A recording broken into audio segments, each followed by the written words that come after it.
power half to our leg Turk. I mean, those are the two most,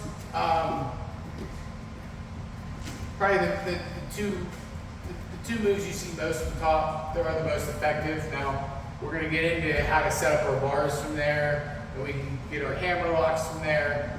We do a lot of different stuff there. We can even catch cross faces and set up our craters from legs. There is one other way to ride a leg to a leg Turk. Actually, probably two different ways. So I'm going to show them to you. Call your face the duck. Yeah. So a leg Turk too. This one I picked up from Robbie Waller. He was an NCAA champion from Oklahoma. They ride a figure four.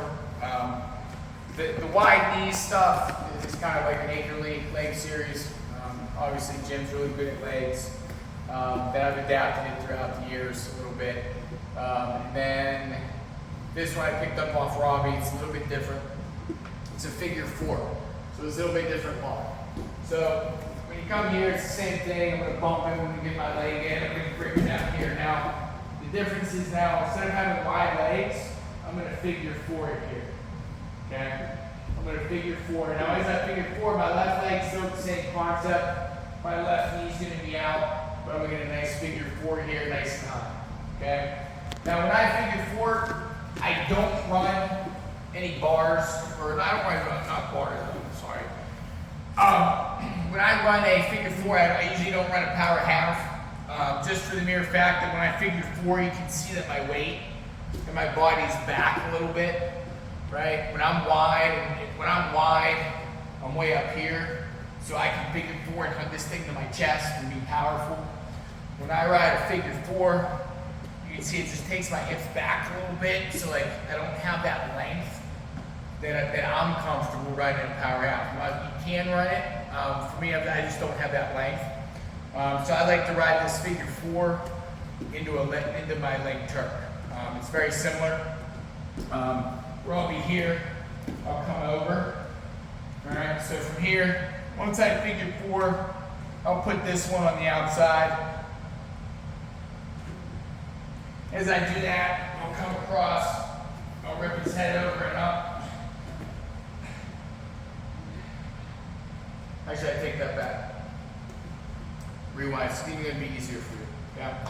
With the figure four, okay, let's just scratch and go back to the figure four. Once you get the figure four lock, I'm just gonna hop it like a clock.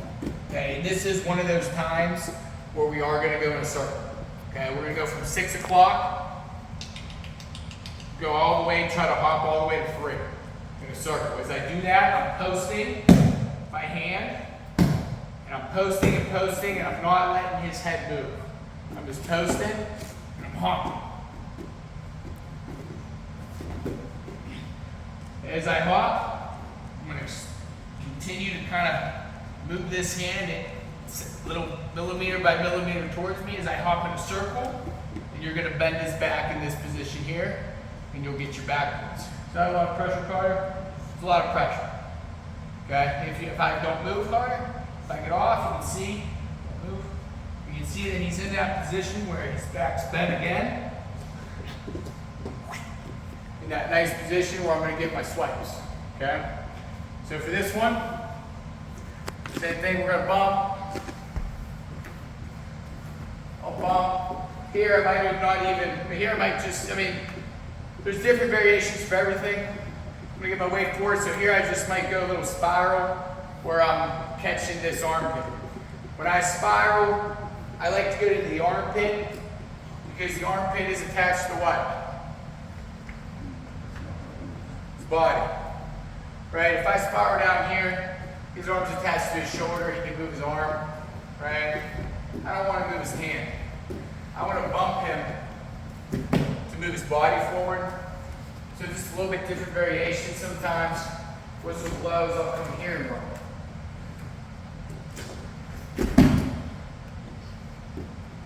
Just there, boom, crack, leg in, figure four. Left knee's wide, hop, hop as I walk my hand, hop as I walk my hand, boom. You'll feel them break, you'll get your swipes, swipe, swipe, swipe. Now back in the day, I would go forehead, grab this. Obviously you can't do that now. We're gonna post, get our backs here. Same thing, I'm not gonna pin him. He's not gonna roll through because I got him tight here. He's gonna roll to his belly. As he rolls to his belly, catching that, or I'm going straight underneath. I'm gonna work my power half. So go ahead and try that different variation, pick your forward up, and all you do, guys, hop, hop, hop. As you hop, you're crunching this hand from about 11. You're working it to 12. You're trying to work that hand to 1. Your feet are working from 6 to 5, trying to get to 3. You're just gonna bend them up. All right? Ready, break.